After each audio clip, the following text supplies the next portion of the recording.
on the one night after she failed to kill him, he was sure to tell her how lonely he felt. She would apologize, and the two would talk endlessly about things. She would listen as he would tell stories about Reno Ohara, how they met, how he originally fell for Jinchuriki, and how they grew close together. But then he began to explain how ripped apart he was at her demise. He told Sakura that Reen's death hurt him far worse than his own, and he would have been willing to die 1,000 times just so Reen could be alive. To a point, he held a grudge against Kurama for taking her away from him. Sakura would lovingly stroke Isobu's face and kiss his cheek and tell him that it was okay, and that he would find someone new eventually, not to replace Reen, because nobody could, but to find a new person who could love him like she did, and perhaps to help fill the hole in his heart left behind. Isobu felt safe as she was nearby. But as time came and went, a new Jinchuriki for Isobu was chosen, and Sakura came to Isobu to say goodbye. He asked why he couldn't see her anymore, and she had told him that it was because they had already chosen a new Jinchuriki for him, and that it wasn't her. Isobu seemed disappointed by this, seemingly trying to bargain his way out of it to Sakura, who admitted that she had no power over the choice. She told him that despite not having been chosen, she would always love Isobu, and would be sure to befriend his Jinchuriki just so they could continue being friends. Isobu had not been as sad as he was that night in a long time, so much so that he couldn't sleep. He agonized, feeling his heart rip open. No matter how he looked at it, how he tried to explain to himself that it would be okay, he couldn't bring himself to be pleased. Instead, his heart just hurt. It killed him to know that it was not in his control. The day after, the sealing team would arrive with the new Jinchuriki in tow. They would bid Isobu a good morning and introduce him to his new Jinchuriki, who had been chosen for him via personality test. This Jinchuriki not only possessed the same personality type as Rin Nohara, but was also considered to be a 100% match for Isobu. Despite this, he shunned the girl, much to their confusion. He refused to be sealed inside of her, despite their attempts to make him feel more comfortable about it. Isobu would inform them that he would not go into this new girl because he wanted someone else. They were surprised to hear that he had someone else in mind. Isobu thought that the name of his team was Sakura Haruno's, and he liked her dress. Due to this, Isobu's ceiling was held off as they brought Sakura back in for consideration. She was sleeping in until noon, as she often did due to the long nights she spent with Isobu. As soon as she opened the door and saw Konohane asking for her, she immediately thought that she was going to be thrown in jail. Indeed, they mentioned that they knew she was sleeping in her habits at night, but they weren't pressing charges. Instead, they asked her to share a room with Kira Zen, asking if she and he would have sex together. Despite this,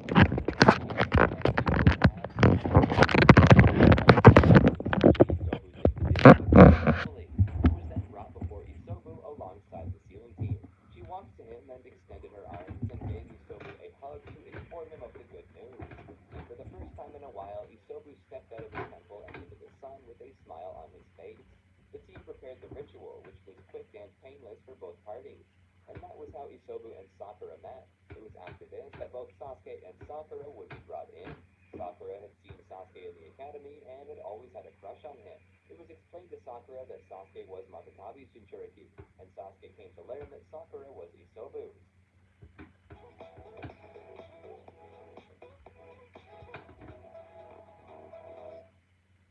Your smashed flower pot?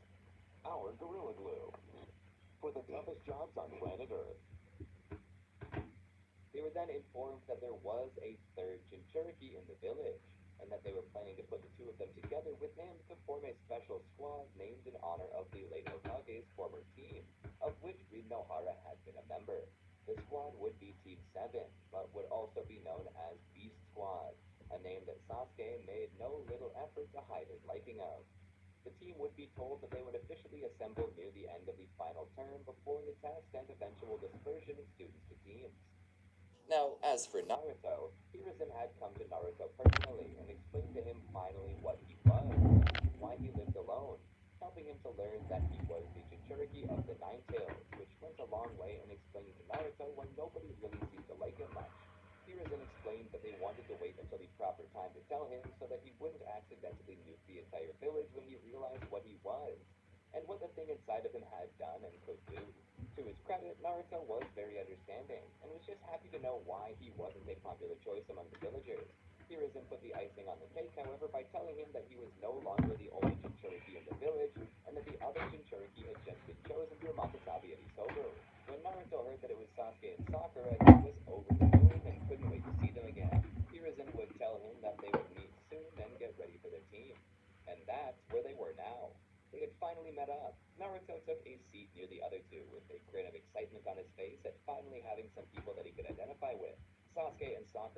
chatted up with Naruto, telling him how excited they were to work with him.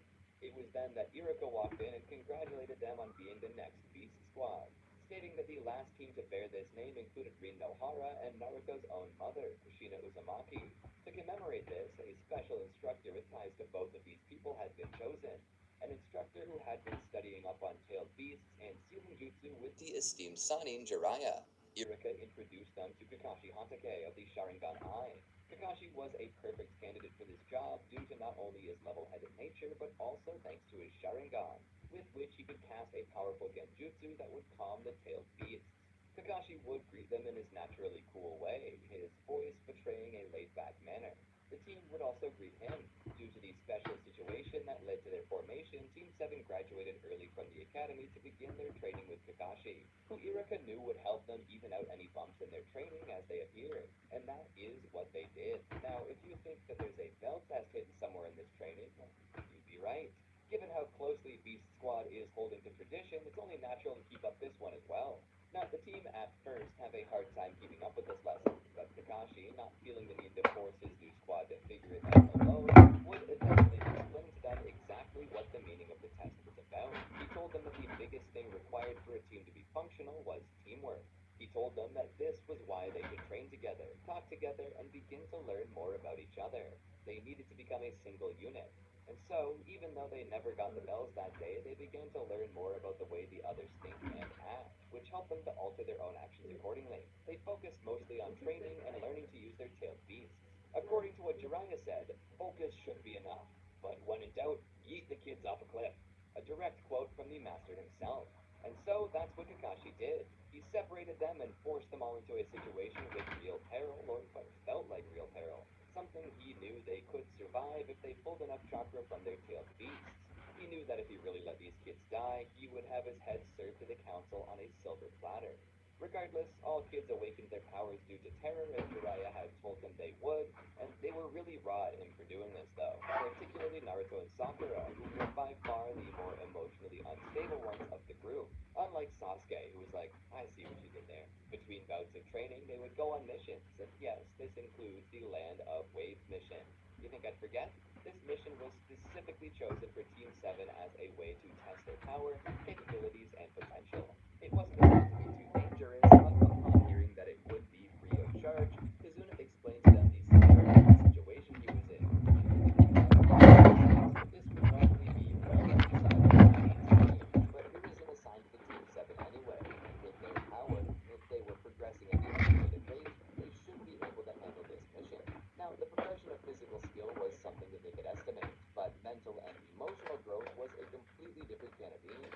They knew that Naruto had the power, but could they know that he would freeze when faced with the Demon Brothers? Kakashi wasn't exactly surprised by this reaction. It was a normal one, but it made Kakashi wonder if they were truly ready for this mission. On the reverse, Sasuke handled it very well.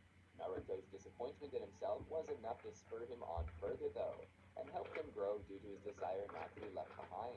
Now, when Zabuza showed up and Kakashi was captured, Naruto and Sasuke's teamwork, as well as their usage of their version of chakra flows, helped them push Zabuza back and defeat him. This was impressive to Kakashi, but what did he expect? These three were Jinchuriki. They would make it to the little fishing village known as the Land of Waves, where they would settle in with Kazuna and further train to control their beasts. On the day that they were to guard the bridge, once more Zabuza would attack, and this time he brought Haku with him. Haku, as usual, would manage to lock Naruto and Sasuke away in the demonic mirroring ice crystals technique, but this didn't have much effect on them as they were capable of utilizing their tail beasts. The heat from their chakra was enough to melt the mirrors, but his power particularly his fire style, which turned all their flame blue. Its heat was magnified and managed to not only break through the ice crystal's technique, but also effectively made Naruto and Sasuke immune to all of Haku's attacks, save the non-ice related ones such as Senbon. But even then, Sasuke's Sharingan could see projectiles coming, and his natural agility mixed with that of his tailed beast had him moving like a true cat. Sasuke currently was the direct answer to Haku and his abilities, and Haku had very little chance of beating Sasuke. Due to no real emotional charge, Haku would not have to be killed, though it also meant he was subdued and unable to save Zabuza, which left Haku as a lone survivor. Alone, nowhere to go, Naruto, Sasuke, and Sakura felt their hearts breaking upon realizing that Zabuza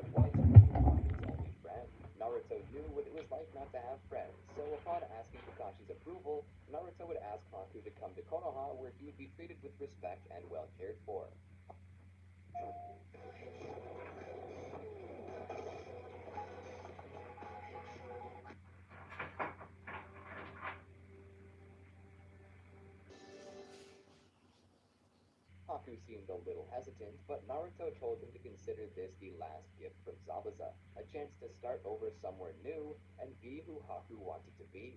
So the boy accepted it, and together they defended the bridge from Gato's goons. When the bridge was completed, Gato's days as the Monopoly Man were numbered. Though he would try to cause issues, Kakashi would merely tell Hiruzen of what was happening in the Land of Waves, and Hiruzen would eventually send more shinobi to the little fishing village to clear out the thugs, which officially left the Land of Waves liberated. Kakashi would eventually inform Hiruzen of how well Beast Squad did, both physically and emotionally, and Hiruzen would approve of them entering the Chunin exams. When asked if they would be willing to take the exams, each member excitedly agreed. Now, for the most part, the first test remains almost identical. After all, it's a test of guts and a test of intelligence and skill. It has nothing to do with brute force, so I don't see it changing. Sakura is still an egghead, Sasuke still has Sharingan, and Naruto still has... But he's gutsy, so even in the face of certain failure and maybe a couple of his career, he faces it anyway. Some people will leave arena questioning whether it's an attribute of him being brave or him being stupid. I lean toward the latter. Now, when the second test comes around, that's when things start to change. Why don't we zoom in on our heroes here and see what they're up to? I really gotta pee though, Naruto exclaims as he does a little exaggerated dance. Sakura in anger shouts at him, a vein popping out of her forehead. Then why didn't you go in any of the time before the gate opened? Because I didn't have to go then. Sasuke sighed. You know we can't risk you going off on your own, right? My brother told me that the most dangerous time on a mission is when you sleep and when you use the bathroom. Particularly the latter, because you have your guard down and you're away from your friends. Naruto looked confused. So does that mean I can't pee? Sasuke sighed loudly. You can pee, but you gotta do it where we can see you. Naruto's eyes widened in horror. I can't do that. There's a girl here, and I have a shy bladder. Sasuke crossed his arms. It's either that or you hold it. Naruto looked at the bush and then at Sasuke. Fine, I'll just hold it. And so they continued through the forest, bearing only their heaven scroll. They carefully searched for a target weaker than them so they may steal the earth scroll. It's then that they encounter Shiore. She's alone and that makes her an easy target. They approach her to take the scroll, but in the moment they do, her head turns a full 180 degrees and extends outward towards them like a snake. Sasuke and the rest of the Beast Squad enter a defensive stance ready to attack. Shiore attempts to freeze them with her, or should I say his, if you know what I mean, killing intent. This manages to be particularly effective on Sakura due to Isobu's weakness, and it's fairly effective on Sasuke too. However, it doesn't work on Naruto as planned. In fact, the stare's terror bounces back on Orochimaru after witnessing Naruto's eyes in his version 1 cloak. He realizes that there's something far scarier inside of Naruto than inside of himself, and this frees Sasuke and Sakura from their hold. Orochimaru had originally come here in search of Sasuke in hopes of taking his body. While there were plenty of Uchiha alive, he wanted the one with the most potential, and he determined that to be Sasuke. And now he was on the receiving end of that potential as Sasuke, Naruto, and Sakura absolutely hammered him with their cloaks, enough to drive him off. They further took his Earth Scroll, which allowed them to pass the test and enter the arena. They would then be congratulated by Iruka for a job well done. Iruka would advise them to rest until the third round of the exams, as well as asking Naruto to change his pants. And this they would do until it was time for the exhibition matches. Now, for the first rounds, Team 7 does exceptionally well. I mean, after all, they're fighting lackluster shinobi. Shinobi considered nowhere near the cream of the crop. Sakura absolutely stomps Ino with her tailed beast, going so far as to say it was an unfair advantage to allow her to use it. Sasuke actually doesn't use his tailed beast against his opponent, and Naruto is able to defeat Kiba with relatively no difficulty. But as the matches continue on, they're informed of a month off for training and rest. Kakashi takes them to the side and begins to train them to control their tailed beasts further. He stands before them, arms crossed, his book closed and in his hand. Given that he was not reading, this suggested that whatever he was going to tell them now was important. You may be able to control your tailed beasts now, but this is in no way your fullest potential. The chakra cloak you use now is only the first version, or the first stage as you would call it. Naruto, Sasuke, and Sakura seem surprised that they can access more of this chakra at will. Kakashi then comes clean about something. I have a confession to make. There's a reason why you're in the Chunin exams, and it has very little to do with your success in the Land of Waves, as I said before. In particular, it has to do with your status as Jinchuriki. When the Nine Tails escaped from Naruto's mother, it killed Isobu and Matatabi. That weakened us in the eyes of our enemies, and the world's been on a hair trigger ever since. We've barely avoided a fourth Shinobi World War on multiple occasions. The reason why you're in the Chunin exams is to make a show of power. A public show of power that tells the villages nearby that we have our tailed beasts back and are capable of using them. The Third World War ended when Konoha gained access to these beasts. It weakened our enemies and gave us the power to strike and destroy any of the villages with little to no effort. Their deterrent was gone, and with that we achieved peace. But upon our loss of the two extra-tailed beasts, as well as the sealing of the nine tails into an infant, it was known that we had weakened. Suddenly we weren't the big kid on the playground anymore, the bullies were cropping up. It's important that we show off how strong we are by presenting three fully functioning Jinchuriki to tell the world, baby, we're back. And that's why I'm going to teach you to deepen your well and achieve a greater power unable to be harnessed by any save a tailed beast user. And so he had them begin to meditate and speak to their tailed beasts. Sakura and Sasuke had very little issue with this. In fact, it seems Sakura was just having a pleasant conversation with Isobu. Sasuke also reported no issues, stating that Matatabi's only reservation was fear that Sasuke wasn't ready and might accidentally hurt himself. Naruto, on the other hand, mentioned that his tailed beast just threatened to eat him. This caused Kakashi to treat Naruto's case with caution. He started by focusing on Sakura, asking her to awaken her version 2. She would take a deep breath. Kakashi would instruct her that what she's doing is letting not only the beast force out more chakra, but also letting the beast partially form over her, using her body as its skeletal structure. He surmises that this form is only possible when a Jinchuriki manages to gain the trust of their tailed beast, which causes him to worry for Naruto. Sakura easily accomplishes this feat and enters her version 2 form without a hitch, even giggling inside of the form, saying it tickles and that she feels even closer with Isobu. Sasuke would then be instructed to do the same.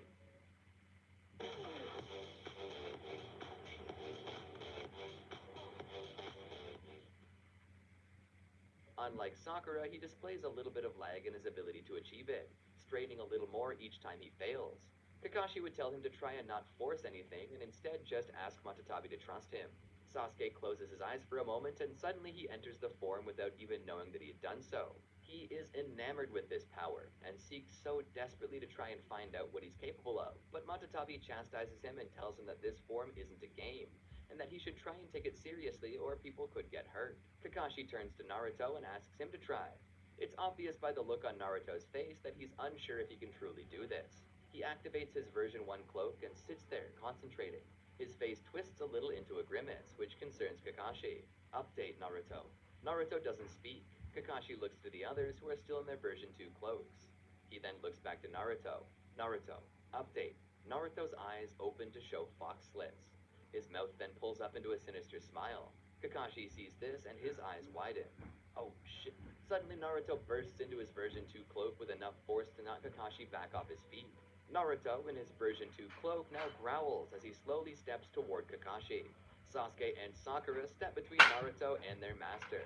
Naruto, stop! Sasuke shouts from within his beast. A deep bass voice harmonizes with Naruto's voice and speaks. Naruto can't hear you right now, slave.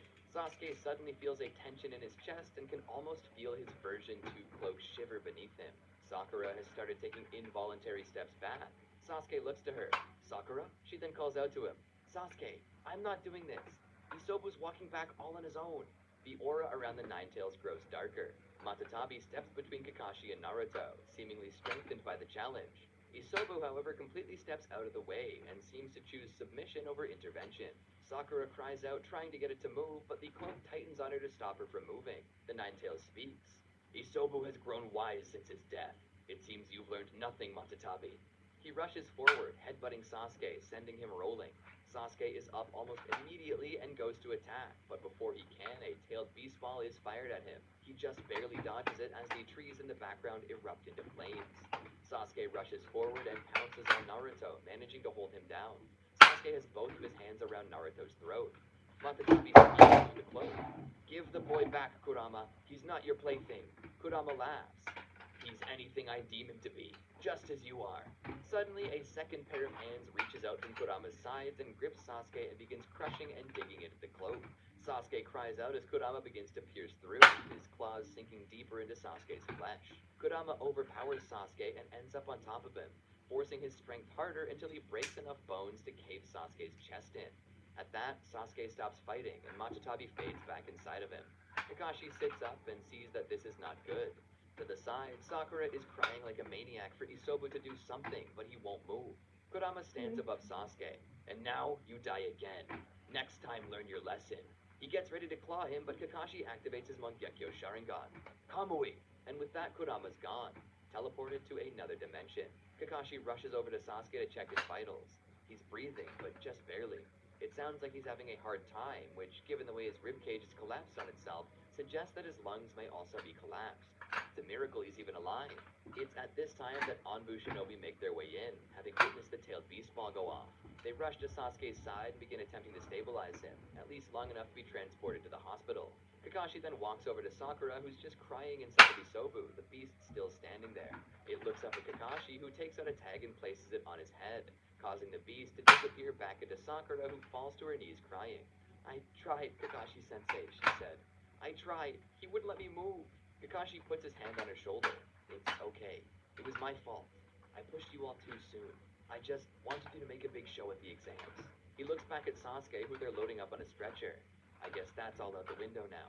She hugs her mentor. He's a little surprised by this, but he hugs her back. At the hospital, Sasuke is in the OR for many hours, the surgeons trying to restore his broken ribcage.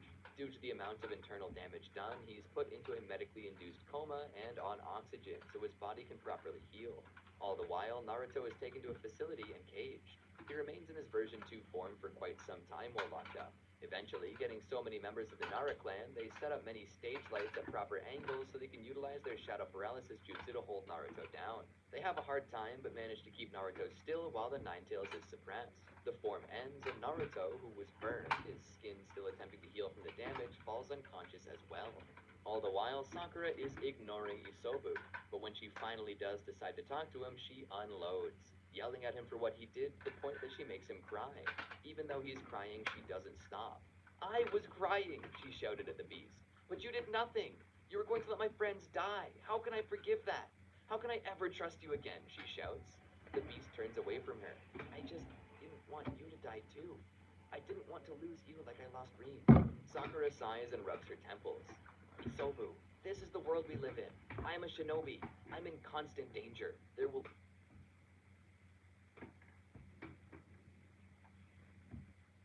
The new Subway MVP rewards earns you points when you order. Join now and get 50% off any footlong.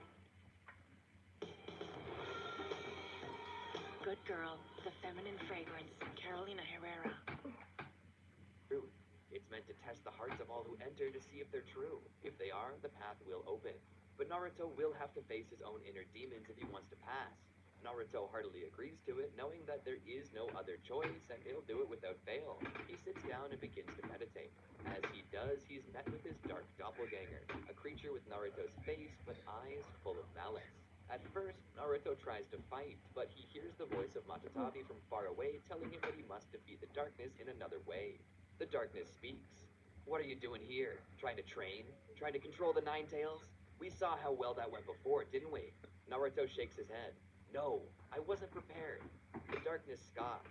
And you're ready now. What's changed? Are you so sure you'll be able to do it this time? Or will you lose control again and hurt your friend? Maybe you'll even succeed in this time. Naruto once more shakes